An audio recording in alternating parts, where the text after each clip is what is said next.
거기에는 첫 번째로 먼저 가장 소수의 사람들을 훈련시키셨어요. 하나님께서. 이 14만 4천인들처럼 입맞은 자들처럼 강력하게 훈련시키시는 사람들, 철저하게 하나님께 소유되어서 하나님이 원하시면 어디든지 가고 무엇이든지 하면서 전혀 자신을 아까워하지 않은, 자신의 존재 전체를 불사르는 사람들.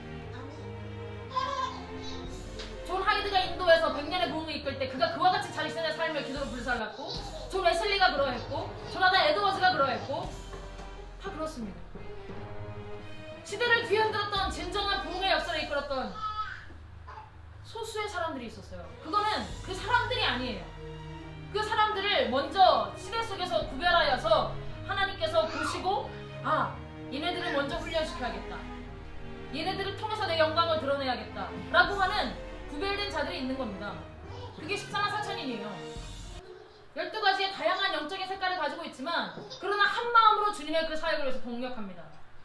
그리고 그들을 통해서 열방에서 아무도 능히 셀 수 없는, 9절에 보면 각 나라와 족속과 백성과 방언에서 아무도 능히 셀 수 없는 큰 무리가 나와 흰옷을 입고 손에 종려가지를 들고 어린 양을 찬양합니다.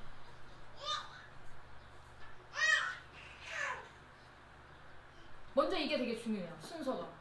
그럼 수적인 부흥이 먼저 오고, 지금 한국교회는 거꾸로 가고 있거든요. 먼저 수적인 것들을 먼저 채우려고 난리예요. 막. 그러니까 자꾸 일반 회사의 마케팅 전략들을 자꾸 교회가 벤치마킹해 와요. 그럼 교회는 마케팅하고 홍보해서 되는 게 아니에요. 교회에는 복음의 생명이 있어야 될 줄로 믿습니다. 복음의 생명이 있으면 어떻게든지 와요. 문제는 교회 하나님의 생명이 거쳤다는 거죠.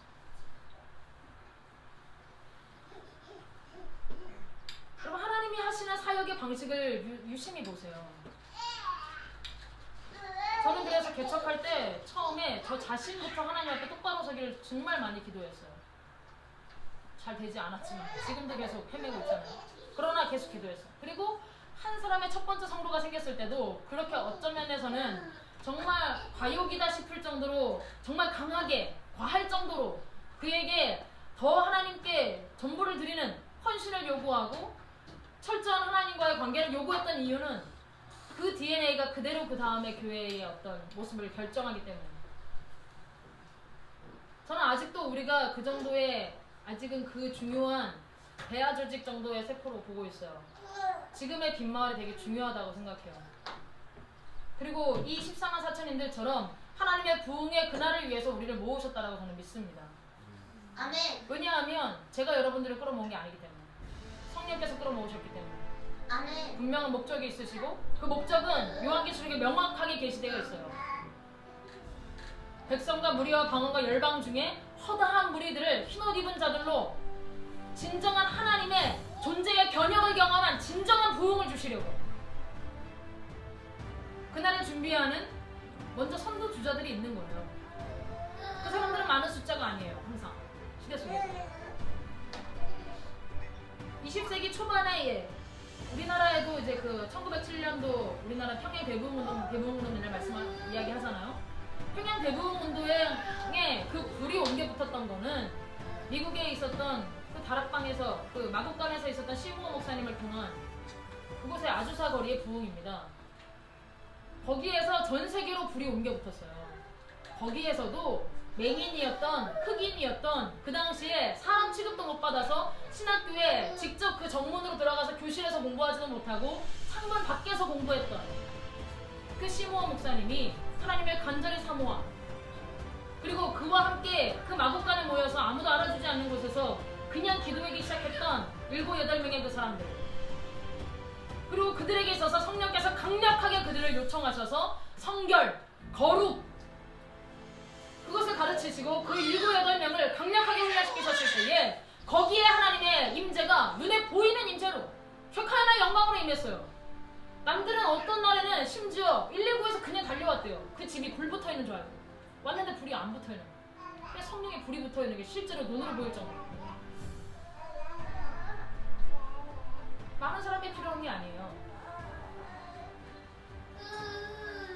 다만 우리에게 요청되는 건 그거예요. 얼마나 나는 치열하게 주님을 추구하고 있는가. 나는 얼마나 내 속의 기만과 교만과 태만을 직면하고 그 죄와 싸우고 있는가. 그냥 싸우는 게 아니라 여기서도 분명히 말씀하시잖아요. 어떻게 우리가 흰옷을 입게 되는가? 그것은 절대 우리의 힘으로 방법으로 지식으로 할 수 없습니다. 이는 큰 환란에서 나오는 자들인데 어린 양의 피에 그 옷을 씻어 희게 하였다. 하나님께서 우리의 옷을 씻으시는 방식은요, 큰 환란을 통과시키세요. 원어로 보면 크다라고 하는 이 단어가 가돌, 아주 great, 크다, 위대하다, 아주 탁월하다라는 의미를 가지고 있어요. 그리스도인들에게 있어서 가장 씻겨지기 좋은 시간이 언제냐? 고난의 시간입니다. 환란의 시간, 어려움의 시간, 도저히 자기 힘으로 아무것도 안 되는 그 시간. 그 시간에 우리가 씻겨져요. 근데 그 시간에 망가지는 사람도 있어요. 어떤 사람이 씻겨지느냐? 그 시간에 어린 양의 피에 그 옷을 씻는 자들. 어린 양의 피, 예수 그리스도의 보혈, 그분의 전적인 은혜, 자기 공로 1도 없고 전적인 하나님의 그 은혜로 내가 지금 여기에 서 있고, 전적인 하나님의 은혜가 없이는 살 수 없고, 해결할 수 없다. 이런 고백을 가진 사람들, 그 고백으로 고난을 돌파하여 가는 사람들. 그래서 이 흰옷 입은 무리들이 이렇게 찬양을 하거든요. 10절에 보면 큰 소리로 외쳐 이르되 구원하심이 보좌에 앉으신 우리 하나님과 어린 양에게 있도다. 아주 심플해져요. 나에게 있지 않으므로 그 하나님께 있으므로 늘 하나님을 구하게 되고, 하나님이 주신 방법대로 그대로 순종하게 되고, 그 순종하고 난 다음에도 걱정하지 않아. 다 맡겨드려. 왜? 그분이 하실 거니까. 그분이 시키셨잖아요.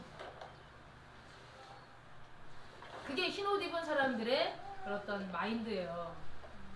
사고 방식이고, 그들은 그런 그 스타일로 그냥 쭉 사는 거예요. 그냥 구원하심이 하나님과 어린 양에게 있도다. 나에게 없으니 주님의 뜻을 구하는 게 가장 첫째, 주님과의 친밀한 교제가 가장 중요한 생명이고, 그 다음에 주님의 뜻을 알았으면 무조건 그거는 순종. 순종할 수 없는 조건에서도 무조건 순종해야 한다. 그래야 내가 산다. 이것이 바로 어린 양의 피에 환란을 지나가며 씻는 자들입니다. 지금 코로나로 인해서 전 세계인들이 환란 속에 있어요. 저는 이것이 교회의 기회라고 생각합니다. 은혜가 마침내 역사해요. 반드시. 듣고 순종하고 듣고 순종하는 자들은 반드시 하나님을 경험합니다. 점점 더 확신하게 되고 점점 더 단순해져요. 그래서 깨끗한 거예요.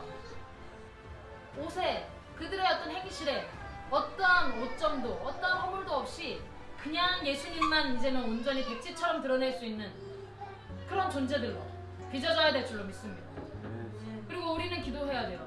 하나님이 코로나의 시간 동안 우리가 미래의 장래를 염려하고 고민하기보다는 정말 구원하심이 하나님께 있음을 고백하고, 하나님의 뜻을 구하고 그 뜻에 순종하기를 더 힘쓰는 시간, 더 내면 깊숙이 우리 스스로를 들여다보면서 활발한 활동들을 멈추게 하셨잖아요.